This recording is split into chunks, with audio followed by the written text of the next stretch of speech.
Welcome to Luca is a Billionaire, where the only thing I invest in is your answers. In this video, I will explain how to check Nissan Frontier transmission fluid. First, park your Frontier on a level surface to ensure an accurate fluid level reading. Next, you'll need to warm up the engine and transmission to their normal operating temperatures.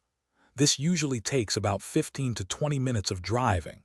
Finally, locate the transmission fluid dipstick, which is typically brightly colored, often yellow or red, and usually found near the back of the engine bay.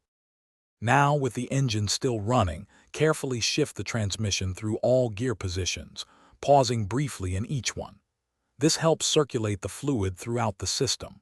After cycling through the gears, return the shifter to the park position. Then, carefully remove the transmission fluid dipstick. Use a clean, lint-free cloth to thoroughly wipe off any fluid from the dipstick, preparing it for an accurate measurement. Once the dipstick is clean, reinsert it completely into its tube until it's fully seated. Wait a few seconds for the fluid to settle, then carefully remove the dipstick once more. Observe the fluid level on the dipstick.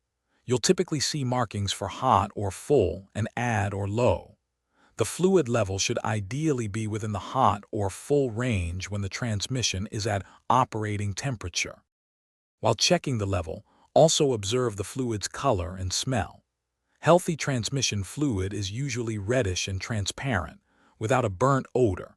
If the fluid level is low, add small amounts of the manufacturer-approved transmission fluid through the dipstick tube, checking the level frequently.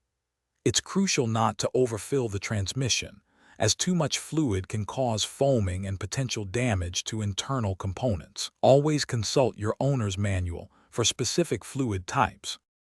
Thanks for watching and please subscribe. It's the best investment you'll ever make.